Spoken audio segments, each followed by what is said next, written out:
Hello, welcome to another episode of Mega Manga Monday. I am Jason Hahn, and today we're talking about Chainsaw Man, chapter 105. I'm Jason Hahn. I'm a writer for ScreenRant.com. I happen to write a lot of video game related stuff, but I'm a huge manga fan, so we decided to start Mega Manga Monday to talk about the series we love and their new chapters. And today we're talking about the newest one of Chainsaw Man, which picked up right at the end of where 104 kicked off, and we had a podcast about that you can go back and listen to if you'd like. But we ended up calling quite a few things. We had a few theories that ended up happening in this chapter.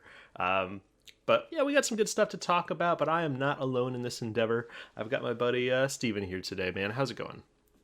Hey, it's going well. Yeah, my name is Steven, and I am a Screen Rant writer for the comic side, mostly writing about manga and a bunch of other stuff as well. But a major Chainsaw Man fan for the very reason of what just happened in this chapter. We may have had a few theories right, but not what happens at the very end. Oh no. Did not see that coming. No, and I'd say it even happened at the middle of the chapter. Like this chapter just had Oh, that's right. Yes, pacing. Yeah. Just the pacing was just insane. We ended the last chapter 104 with Denji just exclaiming, "Oh yeah, well I know all this because I am Chainsaw Man. So how about that?" And then she walks away calling him an idiot. And my theory was War Devil was going to be like, "What are you doing? He just said he's Chainsaw Man." And her being like, "No, he's not that stupid. He's wearing a Chainsaw Man t-shirt. There's no way that he's Chainsaw Man." And I love it. Like, Denji is just that guy, and they ended up having that conversation, and it ended up being more comedic than I could have imagined it being, especially with Asa making the War Devil feel stupid, and the War Devil almost throwing a temper tantrum, like, "I'm not stupid, I'm not." Like, I was just like, you're supposed to be this like godlike entity that the whole world has feared in the past, and you're literally a schoolgirl stomping on the ground. It's like, "I'm not, nuh-uh." Like, I enjoyed that a lot. Yeah, and it just really adds to a character too. I mean, because like before we had, I think it was chapter 100, that really long chapter where Mitaka and Yoku were just really connecting. Mm-hmm.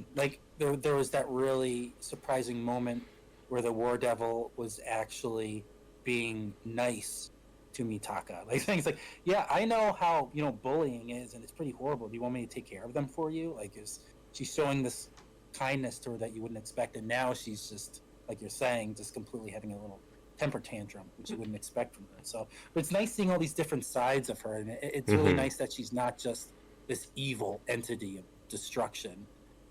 It just makes their connection much more interesting. Yeah, it actually kind of makes me feel like this might be blasphemous to say, but it kind of makes me realize a fault in part one. Ooh, yes, I know where you're going. Maybe I kind of like the first part of Chainsaw Man. I mean, the very first part, we're introduced to Denji and Puchita is just the most adorable little devil you could possibly imagine. Everyone's going to want to buy a pillow of that very soon. But we never really got much character, really, from Puchita. And all of these devils are supposed to be these huge personalities and stuff like that. And I feel like it didn't really happen until the very end, where we got much, like, dialogue from the Chainsaw Devil in Denji. And we didn't get nearly as much personality as we're getting from War Devil here. So I'm almost wondering if that's something that Fujimoto is going to deliver later on in the series, or not. I don't know. And I guess I should say, great minds think alike. So I actually did an article about that a little while ago. Oh, awesome. Just saying that that the part two. I don't remember the title, but basically part two uncovers one of the. The new villain, like, uncovers Pochita's only flaw type of thing. Where it was just like, what we're seeing of the War Devil, I wanted more of Pochita. Like, that's what I thought at the very beginning. It's like, oh, we're gonna have this cute little one-on-one all the time, because Pochita was always like, I want to hear, like, and it was in chapter 1 where he's like, not just because he's cute, but he's like, I want you to stay alive so I can hear more of your dreams. And we never have those moments of Denji telling Pochita his dreams and kind of like having these nice little warm moments. So no, I completely agree with you, and I think he's probably holding off, like you said, until later. It's like, let's get some more Pochita, but you're not going to get it until later. So keep reading. Yeah. Well, it's the difference of like, I'm a huge fan of Naruto, and I know you are too, or at least, the past. Not so much Boruto. Aida's good. Yeah. To hear our thoughts on the latest Boruto chapters, check out that Manga Mondays podcast as well. But yeah, in Naruto, they kind of do the same thing, where there's a huge chunk of the story where the demon that's in Naruto is just this thing that's talked about. Every once in a while you see its like demonic power leak out, and it's supposed to be scary and terrifying, and all you hear about is how all the bad things that the fox has done, the fox demon. And then very far into the series you finally start getting into like Naruto and the fox demon, whose name is Kurama, start like having dialogues, and they eventually work out through their issues and become friends. Love that. Yeah, it all works very well throughout the 700 chapters of Naruto. And so yeah, I'm almost wondering if that's what Fujimoto is planning with Chainsaw Devil, because obviously we need to get more into like, I feel like we eventually have to go back to hell. We got to find power, Miss Power, and it's I mean, other than those obvious like things that we want to happen, we've only been teased about like hell and the primal devils and those sorts of things, and it's just like, you tease us of those sort of monumentous powers at work. We're eventually going to have to see more of that. So very excited for that to happen. And we were kind of introduced to a new potentially primal devil in this chapter. After Asa and the War Devil have their little conversation and fit, well, before we get into the Justice Devil, they walk outside, and Asa is just kind of humoring the War Devil because the War Devil was throwing a temper tantrum, and so she kind of helps her come up with a plan, and I'm gonna say an evil, like a very evil plan. Like, I don't see this working out without somebody getting hurt or killed, or multiple people getting hurt or killed, because she brings up just like, I don't know, you're the smart one, you come up with something, I'm gonna go visit Yuko. And but before she said that, she says, we need to draw a devil to the school. And it's like, that's what are you just saying that to make her shut up, or are you kind of starting to turn a little dark? That's what I'm hoping, that it's the latter. It's like that the War Devil is kind of, it's interesting, like if we get this dynamic of the War Devil actually becoming nicer and the real bad one ends up being Mitaka or Asa Mitaka. Like, that would be a very interesting dynamic, because it seems to be going that way. Like, it's at least in this particular scene, because when I was first reading it, I thought that it was the War Devil who, came up with this plan. Mm-hmm. It was like, oh, but then it's like, oh wait, no, it wasn't. It completely, it threw me off. So that would be very interesting. And I could see Fujimoto doing that, especially what he does later in this chapter. Anything is possible. Yeah. Well, before we move on to that part too, it's to kind of keep on this conversation here. Because I kind of jumped to the end of the conversation they have outside the school, but War Devil threatens to kill her if she's not going to help her with Chainsaw Man. And so before, in previous chapters, whenever War Devils did something like that, Asa's just like, oh no, I want to stay alive now, and all that stuff. But now she's just like, whatever, beats me. Wouldn't he just show himself if we drew a devil to the school? So it's kind of like an offhand idea that she had, but it's just, she's progressed. Like, she's not like terrified of the War Devil anymore. And I think that might have a part to play if she literally just saw her throw a temper tantrum inside the school too. So I just love that their dynamic has grown to the point where Asa is like not terrified of this devil anymore. It's just this like annoying brat that's stuck in her head who also wants to, murder billions of people.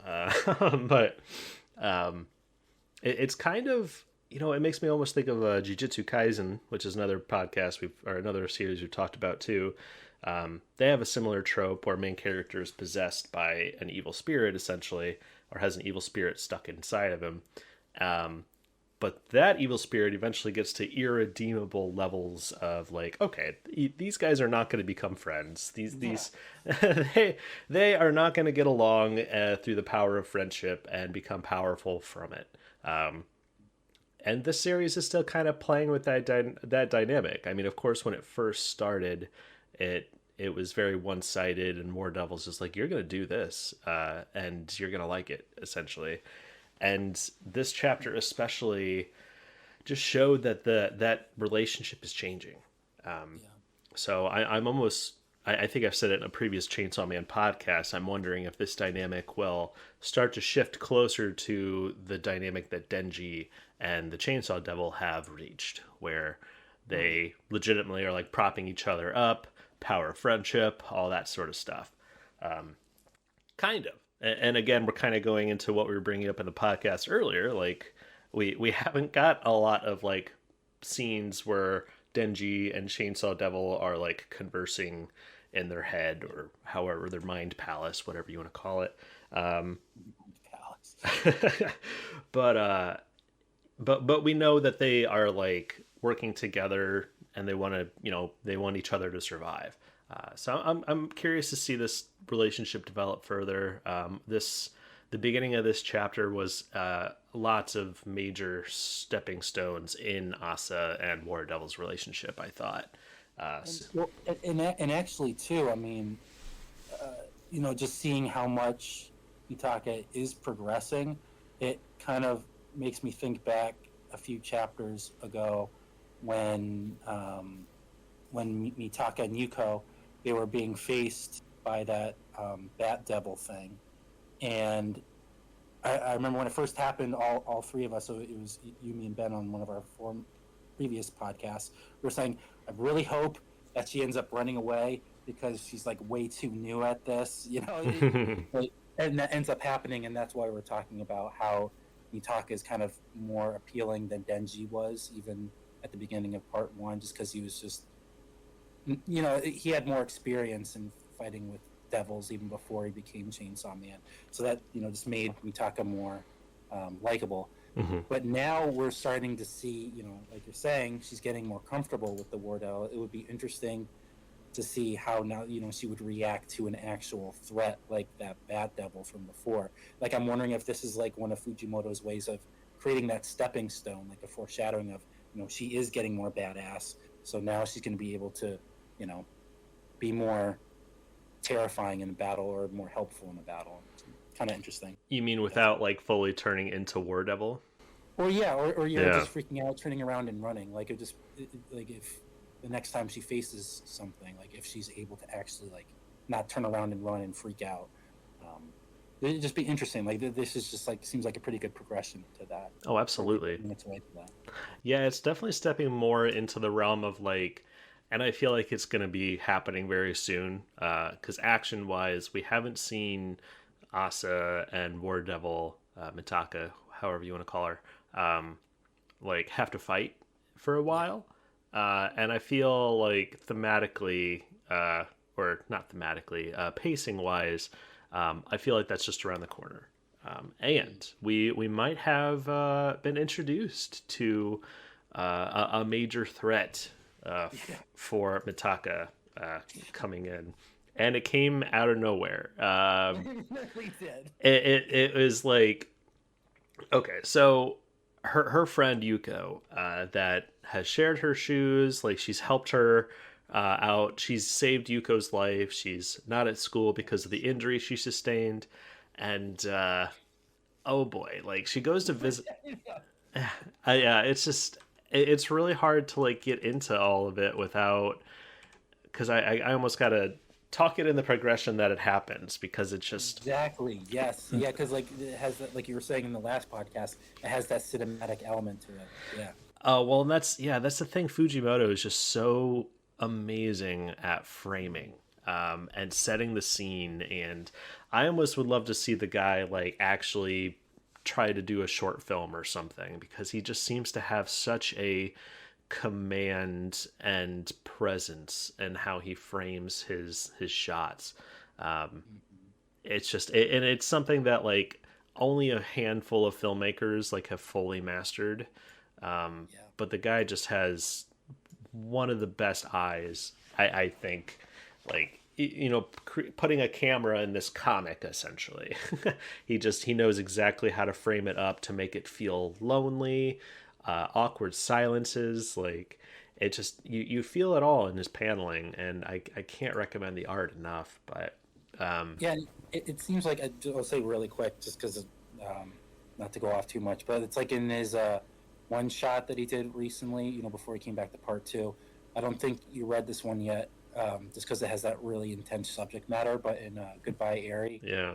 um, like the focus is a lot on making movies and like creating like a documentary. So it's like it just adds to the whole thing, like how this manga is set up. Then there's also in the part one of Chainsaw Man, Denji's and Makima's conversation about movies and going to the movies together, and then Goodbye Airy, where he's making a documentary. It just seems like he has a big interest in movies. So like I'm completely behind what you're saying. I would love to see Fujimoto behind a camera and see something like that, because it seems like the interest is there for sure. Like he loves movies.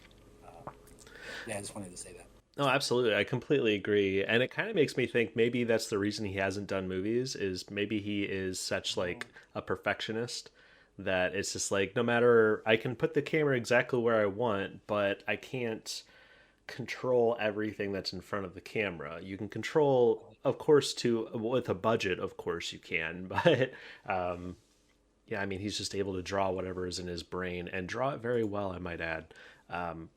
But that's kind of the segue leading into Mitaka decides to go visit her friend Yuko, who has been injured.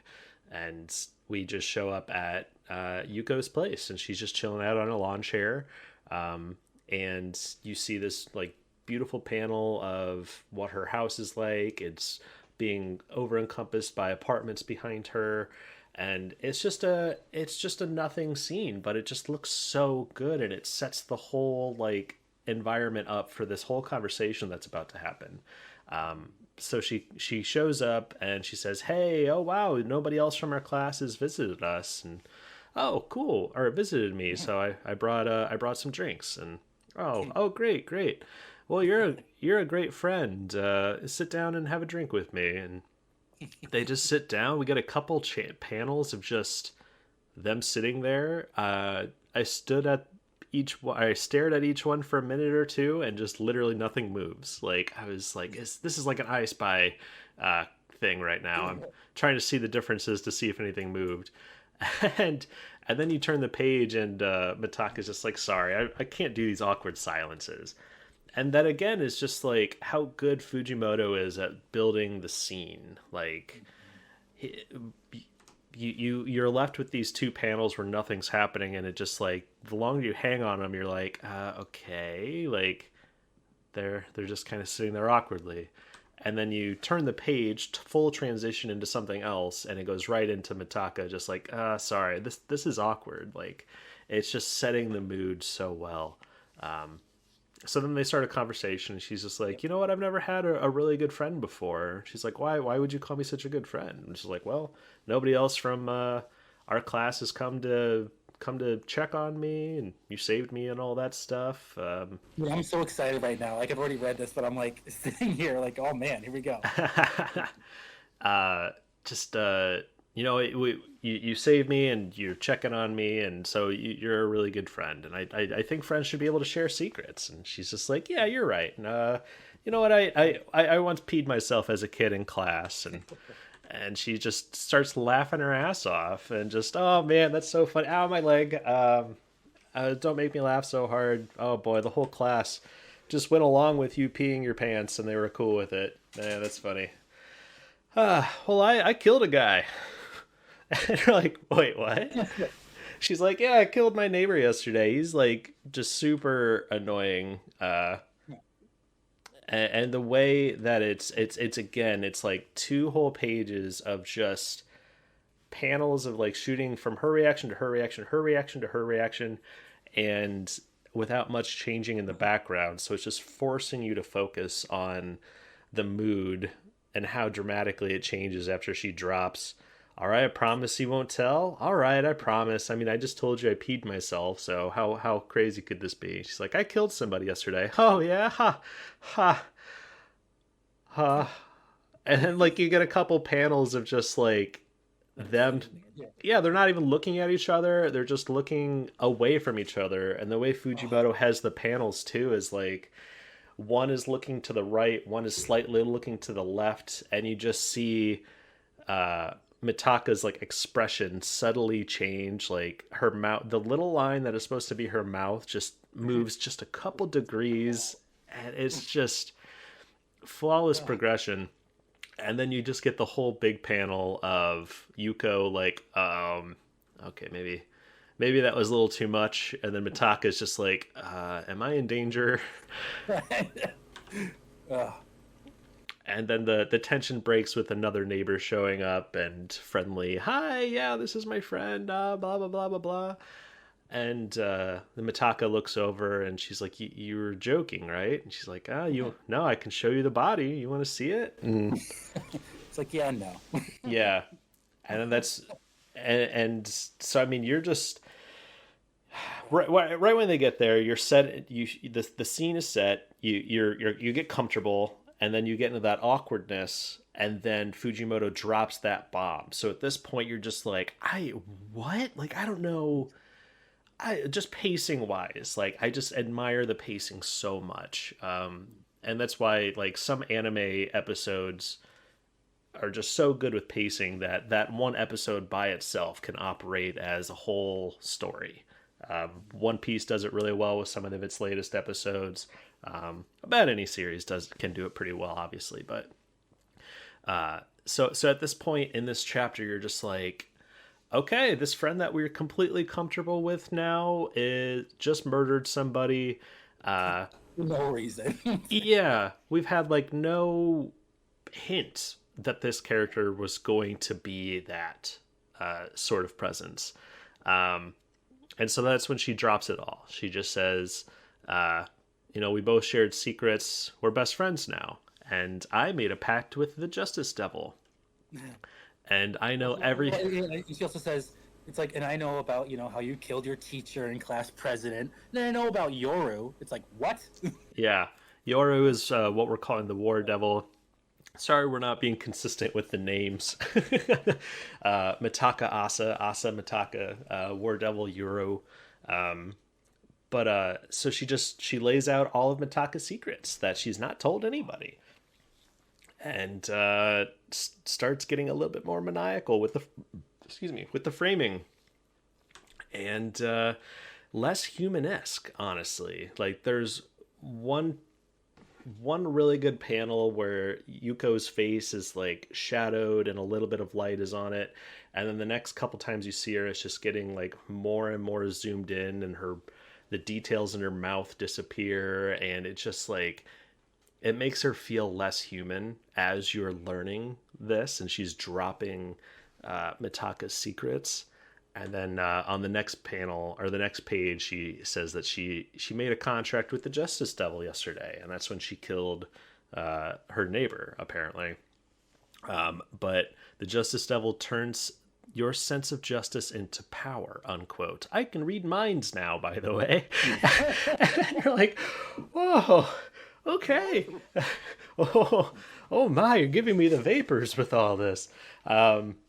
It's wild. Like, it just completely, within a couple pages, it completely transforms this dynamic, and it kind of transforms the series, honestly. Like, I felt like up until this last chapter, it's all been about War Devil finding Denji and Chainsaw Man. us as an audience wanting to find Denji and Chainsaw Man. We finally get it with a vengeance. I loved Denji's entrance into this. In our previous podcast leading up to that, we were like, oh man, we hope Denji doesn't show up because we really like Mitaka. And we hope it's Yoshida who saves them. And I've turned around on that. I thought Fujimoto's over the top huge fight that he just threw into the first few chapters of this part was brilliant, and I love it the more I think about it. But with the last chapter of Denji literally saying, I'm Chainsaw Man, and it revealing that to her, and she doesn't believe it, so we still kind of have that tension there, but it's like, okay, we've found Chainsaw Man, so we don't have that mystery of how she's going to find him, but now we have the mystery of how is she going to find out that it's really him. It's kind of a shift in dynamic, or shift in the pacing of where this series is heading. And so I think Fujimoto instantly delivers something more exciting. And it's just another fuse leading into everything exploding in this series. When Oh, no, keep going. I was just gonna just everything's going to explode. I feel like when Denji and or Chainsaw Man, War Devil, and now we have Justice Devil into it too. Like introducing Justice Devil now just makes me feel like when things explode, it's not just going to be War Devil and Chainsaw Man anymore. It's like this is all leading into something huge. Yeah, and it's just like just talking about that shift in dynamic. It's that there were like, especially in chapter 100, it seemed like Fujimoto was positioning Yuko as just being going to be this tragic character who's destined to die. Like as you guys say, there's a crap ton of death flags popping up all around her. Yeah. And it was like that was the type of character she was going to be. Like she was going to be the one, the pure, to make Mitaka feel like she's a part of something, like because she's always been on the outskirts, never really had a friend type of thing, and that she was going to have to lose Yuko because the War Devil's like, oh, you got to keep on becoming friends with her so then we can turn her into a weapon type of thing. And so it's like, oh my god, this is becoming completely tragic. But then Fujimoto was able to take that, which was already very compelling, like because we don't want her to die, but it's like, oh my god, she's gonna have to die. But now it's like, instead of dying, we've now lost who Yuko was, and she's now a complete threat now. mm-hmm. So it's like, it's like it's almost like a death in and of itself, just because that the Yuko we thought she was is no more. So there's that sadness too. But now it's like she's an actual threat, and I just thought it was done beautifully. And it's just great too. I mean, how they brought back the Justice Devil. I mean, it just makes the whole part 2 so far just comes back full circle to how part 2 started. Was Justice Devil in part 1? I don't remember. Yeah. Oh no! In part 2, at the beginning of part 2, like because he was the one, the Justice Devil was the one that was with the class president who was being nice to Mitaka. Like she was using the Justice Devil to get back at Mitaka because the teacher she was obsessed with had feelings for her. Oh, I didn't realize that was the Justice Devil also.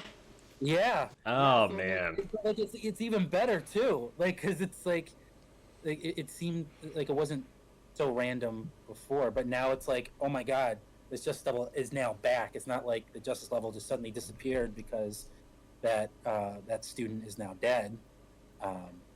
But it's like, oh my god, it just came around full circle beautifully. Mm-hmm. But yeah, no, it was a very small part. It's when because remember the class president, we never learned her name, was just being nice to Mitaka. Oh yeah, I definitely remember all of that. I just didn't remember the identity of that specific devil that she made the contract with. So I mean that adds a whole other layer to all of this. It makes it even better for you. Chapter's even better than it was. Yeah, absolutely. Well, that's kind of like the chapter doesn't necessarily it kind of leaves with that cliffhanger of is she really a threat? Because she literally says, "I made the contract to save you, Asa." So I mean, she knows full well that the War Devil is she's talking to the War Devil essentially. And so I feel like if they were going to be, I don't know, it's almost like the War Devil killed the Justice Devil then. And I feel like if the War Devil felt like this was a threat right now, or that they were being threatened, that the War Devil would have just shown up and killed her right then and there. So Yeah, I was thinking that. Like, I'm thinking it's like because like the War Devil is busy thinking about the strategy that Mitaka came up mhm. with. Like when the last time we see her, Mitaka's walking away, and we see the War Devil like pondering of how we could do this. Um, Oh man, well, so just like yeah, it's also like before we came here, we were just talking about how she needs to convince a devil to attack the school, yeah, and that's this is happening. that's exactly how it's like. I was actually a little disturbed. I School shootings and all that sort of stuff Yeah. is very uh oh just it's can't really even put it. It's one of the worst things ever. It shouldn't happen. It shouldn't be. It just not to get into politics and all that stuff, but school shootings are very upsetting. Well, no, um, and I actually had a very personal experience with it. I mean, luckily there wasn't a school shooting, but like my kid, he's only 5 years old. He's in kindergarten, and I knew that he had a fire drill that day. So I was asking about that, and then all of a sudden, and it just changed everything for me. I'm going a little personal, but he's like, "Oh yeah, and we do lockdowns too," and I was yeah, just like, "What the fuck?" Excuse my language, but it was just like it just kind of just completely shot. I mean, it's like part of our lives now. It's yeah, like yeah. It's just like horrible, horrible. this is something we have to think about now. And my wife's a teacher, and Yeah, it's yeah, just like just knowing that that's a possibility is a consistent stress. And yeah. so the end of this chapter really really felt difficult, or it especially with part one and the gun devil, like it just felt like Fujimoto was trying to like kind of give a message about like gun violence almost, with the whole Yeah. propping up of the gun devil and all that stuff. And then that never really quite happened there. And I know that the United States is definitely the worst when it comes to violence in that kind of environment. But I know that Japan also, has had their instances too. So, Yeah, recently too. oh man. So I mean, it's a really like delicate subject matter, and I'm kind of shocked that I don't know if that's how it was originally written in the Japanese or if it's just a translation thing, but it's just really disturbing words put together in a sentence. Don't come to Well, school tomorrow. because that's something that you like. Yeah, like that's what. Yeah, you hear that's what you would say. Yeah. It's just like, oh my god, and that's why like by threat, it's like, is how I see her now. Yuko is she obviously has obsession issues, and that like originally when she was first introduced, like I was like, oh my god, she's so nice, but at the same time, it's like she's a little too friendly. Like I remember thinking like it was a little off. Like not Hmm. saying I knew this was going to happen, but I was just like, wonder why she's like that. And it's just too like hearing Mitaka freaked out about it too. Like before the whole drop thing, it was like you don't have like she says I don't really have any friends, and Mitaka's like you don't have any friends. Like are you sure? Like it's like yeah, no one comes and visits me. It's like it's kind of weird that she has such an outgoing personality, but then she doesn't have any friends. It just seems like it's almost like a facade, and what's powering it is she has an obsession problem, and she's getting to this point where she will do anything to make sure that her bestie is completely happy, and she'll do that by any means necessary. I mean, that's like the really messed up thing. It's like Mitaka might not be in danger, but I mean everyone around her basically is. Like if you look at Mitaka wrong, Euro's Yuko will just explode and go on a killing spree or something. It's just that the fact that she's basically a danger to everyone just because she's completely obsessed with Mitaka. It's like those types of characters are really scary. Like like the overly protective or the boyfriend or girlfriend who's just overly obsessed and will do anything to make sure that that person's with them forever. Like that's the type of vibe that Yuko is giving right now. And that's kind of also what we know about the War Devil's powers, of what it was introduced in like the second chapter of part two, is that the War Devil can control anybody that pretty much that they like, or that likes her. Um, I might have to go back and get the specific translation of it, but Well, you're saying that the War Devil is causing this somehow? I don't know about causing it, but I think it's going to allude to something like that, because this all just is going perfectly with how the War Devil wants things to go down.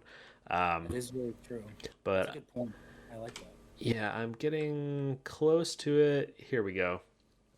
Um, That actually makes a lot of sense because, like, yeah, because their first conversation was, "Huh, we got to bring, we have to draw Denji out or draw the Chainsaw Man out. We need another devil there to do it." It's like, well, there it is. Yeah, it's kind of too perfect. yeah, she has the power to turn what's mine into weapons, and if that boy fell for me, it'd make him mine. So Yuko has, I think we can confidently say, fallen for Mitaka, not in a romantic sense, but I feel like she meets all the conditions for Yeah. that. Which kind of goes also into like previously we had the will she won't she sort of thing, with you should kill Yuko to fight against the Bat Devil, and she's like, no, I don't want to fight Yuko. I don't want to kill Yuko. And so I mean it's all coming together. Like everything that we've had drip fed to us is it's all leading into something big. And yeah, you know what? Yuko and the Justice Devil all converging, with Chainsaw Man and the War Devil all at school. Like we have the potential for quite the conflict to happen in these next chapters or two. You know, I'm actually hoping now that no, yes, I am hoping that yes, that the War Devil is somehow causing this because that means that there is it would because if she's being controlled and this isn't really herself, then that would make her death when it happens that much more tragic. Like that's the only downside of this whole thing I've been seeing. Like even though I was saying, with her change, with Yuko's change, she's basically a completely other person. And it's like, oh, like the old Yuko is dead type of thing. But it's not the same. Like that was the only downfall of making her this creepy person is that now it won't be as sad as if she dies. But if the War Devil is actually somehow doing this, I would be very happy because that would just make it all the more tragic. And I hope, yes, I hope, I'm completely 100 behind what you were saying, even though that might not have been, you didn't want to be too literal with it, but I'm going literal with it. I think it would make the story that much more interesting because it's just like now that she's a psychopath, basically, it's like, oh, if she dies, then it's kind of not as sad anymore. Well, But that's if what was kind of like another big revelation about this chapter that we got from Yuko was, everything we've known about her. She's very outgoing, and we kind of assumed everything that Mitaka also assumed. It's just like, you must have so many friends because you are yeah, so outgoing and stuff. And then she reveals just like, oh, no, not really. Like, you're the first person to come visit me. And I don't know. This might put some water on that theory, but I don't. I feel like she's a very similar character arc that Mitaka was going through. Mitaka, before she got, ran into the War Devil and got killed and all that stuff. She was that awkward teen that was having difficulty finding her place. She felt like everybody hated her and stuff like that. What was revealed about Yuko in this too is she may be outgoing and stuff, but she's not having anything reciprocated. She's probably also like having a really hard time finding her place and trying to be outgoing and trying to get friends, but it's just none of it's getting reciprocated. So she was which getting yeah. Oh no, but I mean, but that makes it much more easier for her to, fall, as it were. yeah. When you're, but and actually, the more I'm thinking about it now, I think it's more the Justice Devil because so she said that she made that pact with the Justice Devil to bring justice to Mitaka because she was always being bullied at school. I'm wondering, if she made that bond, made the contract, and that somehow sullied her. Maybe it was like a type of thing where thought she was doing the right thing, but now she's being, manipulated by the Justice Devil, and it's just being all because it does seem like such a 180. It's like she was a very outgoing person, but then all of a sudden you murder someone. It's like what? I feel like that she might be under the influence of a devil. Like that's why she's acting this way. I'm just hoping No, that's the possibly. case. I It would just make her much more. It would just make her death when it happens because it will happen. It has to happen. Just that much more emotional. yeah. It's like that was like the one problem like I had with the first chapter of part 2 was that when the War Devil, rips makes a sword out of the teacher's spine. Yeah. That it wasn't like it was cool, and it was like, oh my god, but it was like, I felt like, especially after reading his Fujimoto's one shots beforehand, like I was kind of underwhelmed in that moment because Mitaka hadn't really made a connection with the teacher, and if she and the teacher actually like if he was playing more of a role to make her feel better, even though like it would just been that much more impactful. And it seems like I just basically don't want that to be repeated, and I feel like with Yuko being under like acting the way she is because of a devil because she's under the influence, it would just make her much more her fall all the more intriguing. So yeah, I'm running with that. That's what I'm hoping for. Well, I think I honestly think that it's kind of Yuko was already. I think that was already all in Yuko. It's just once you are giving somebody the means, yeah, the power, then their worst impulses, especially when they don't have consequences for them, just are accentuated.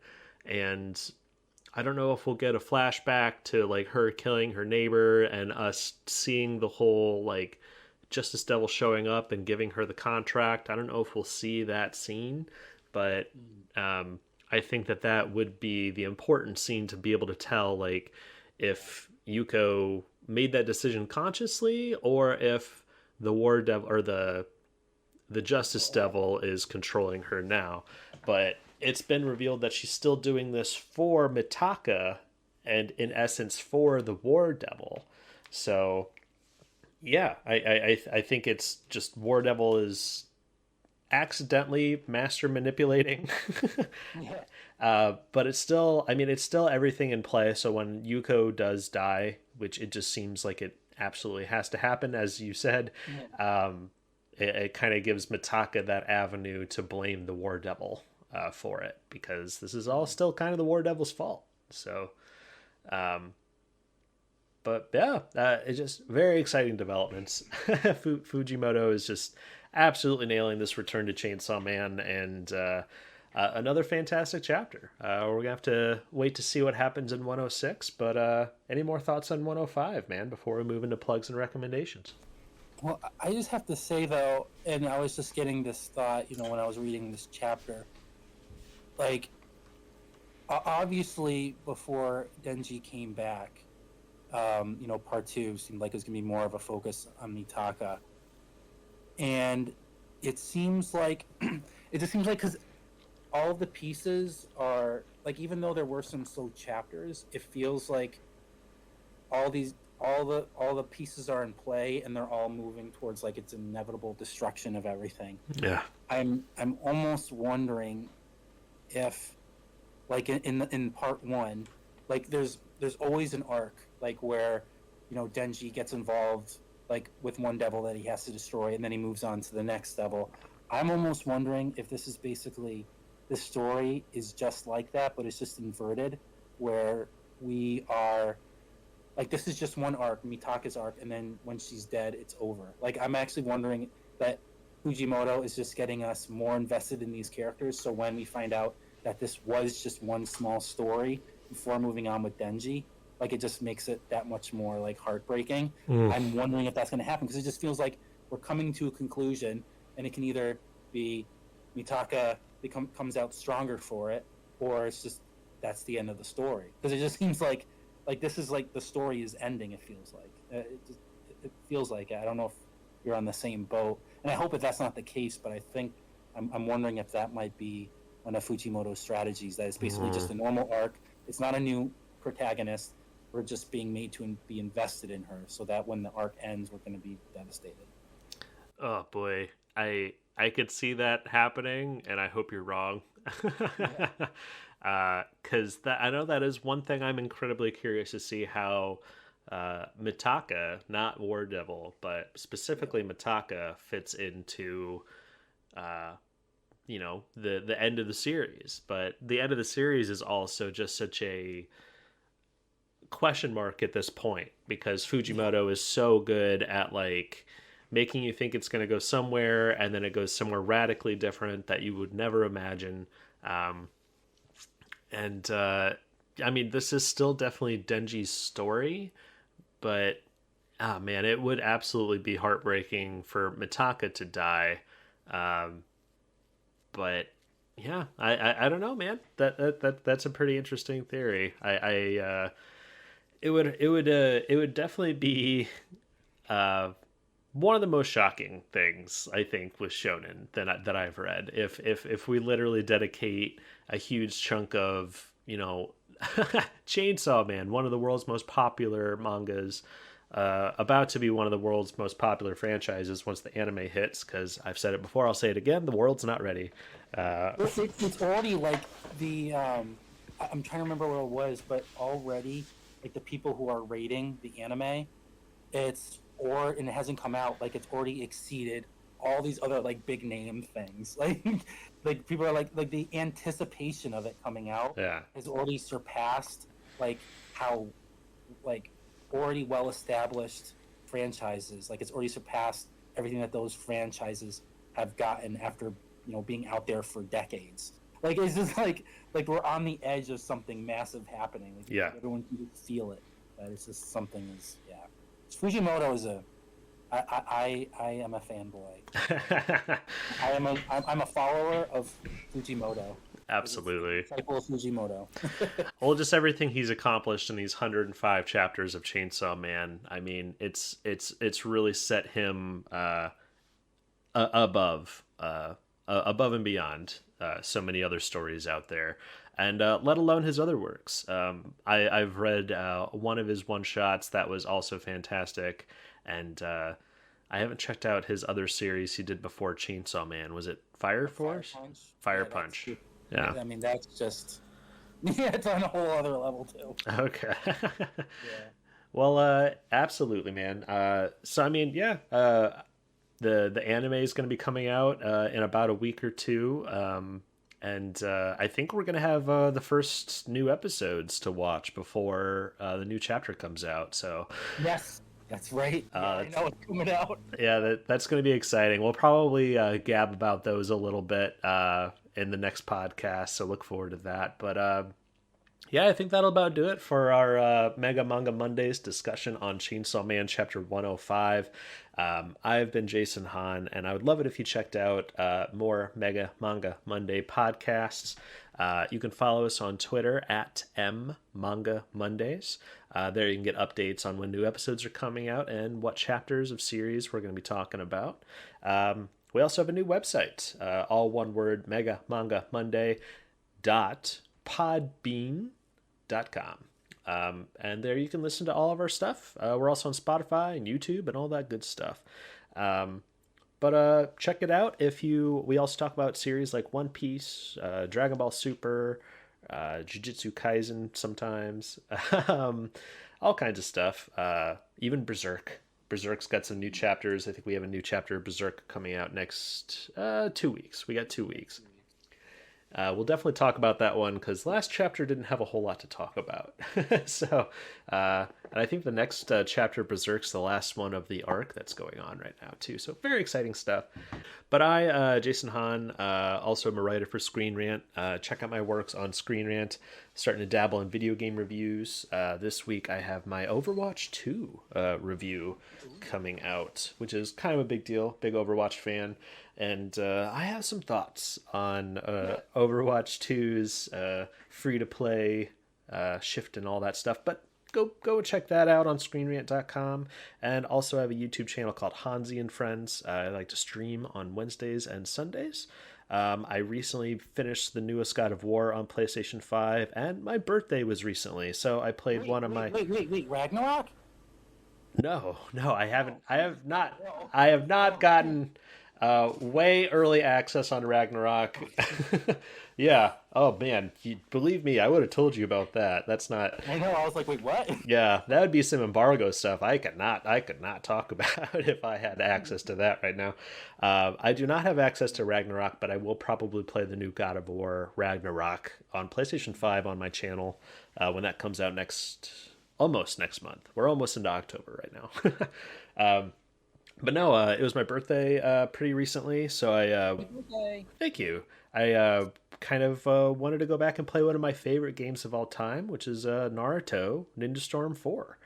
And in the last stream I did, I played some of the story mode missions for that. And just, if you haven't checked those out and you're a Naruto fan, they recreated some of the best moments in that series and then turned it up to 11. So there's some stuff that they did differently than the manga or the anime and made it better. And you're actually playing it and controlling it, and it's just presentation I have not experienced in most video games. It is literally top tier presentation, phenomenal. I can't recommend it enough.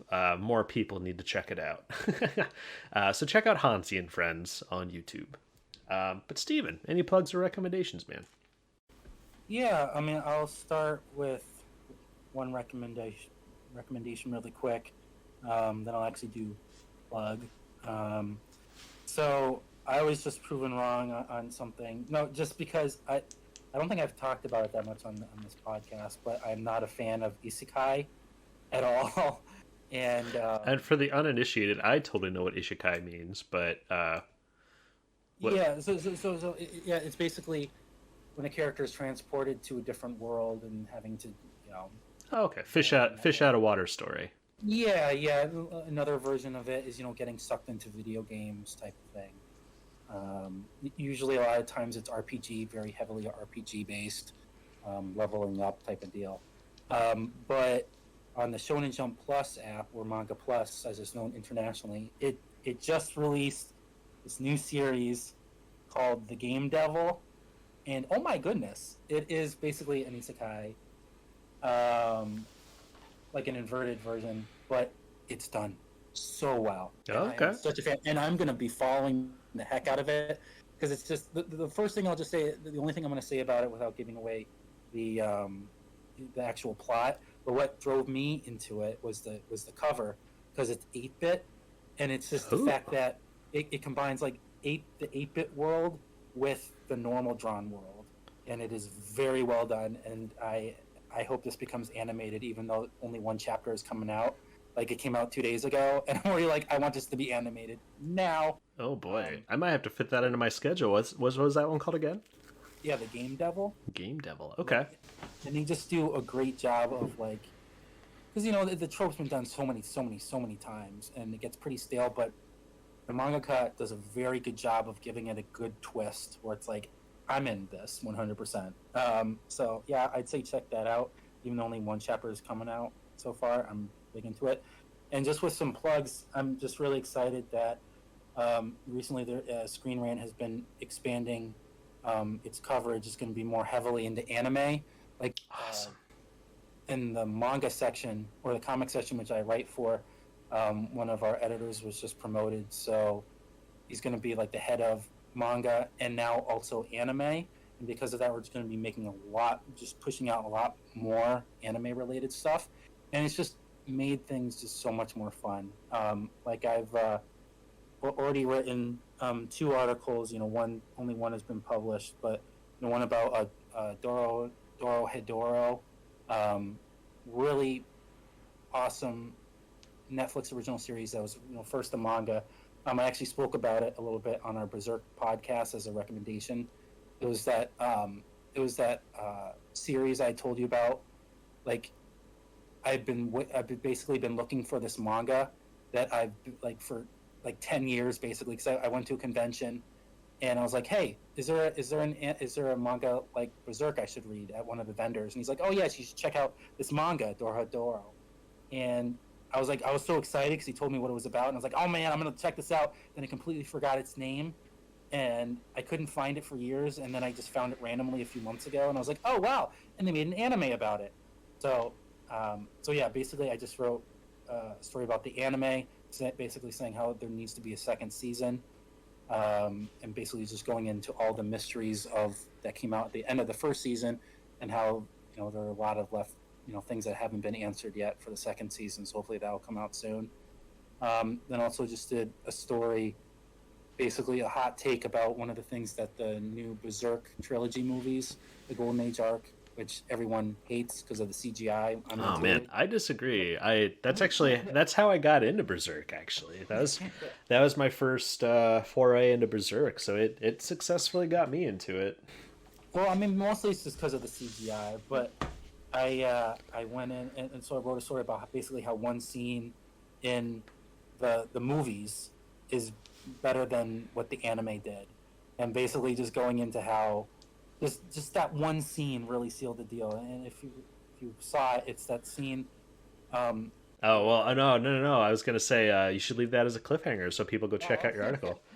Because I was about to ask, then I was like, nah, I shouldn't ask. So then people are more tempted to go click on it. So. Yeah, but yeah, so I'm just really happy that Screen Rant is expanding more into anime and to be part of it. And actually, our own Jason Hahn might be joining it too. I don't Ooh. know. I'm trying to get you. So it'd be fun to get some articles. I don't know. It sounds fun. I like anime. But yeah, that's where I'm at. Just very happy that we're talking about anime again. Well, hell yeah, man! Thanks for sharing some of your articles too. I'm gonna have links to those in the description. So all those plugs and recommendations we just mentioned, check back in the description or the comments, whichever whichever way you're absorbing this podcast. We'd appreciate it if you checked out our other stuff as well. But this has been Mega Manga Mondays discussion for Chainsaw Man Chapter 105. Been a lot of fun talking with you, man. And yeah, thanks for your time, and I look forward to the next one. Yeah, me too. Definitely. Peace.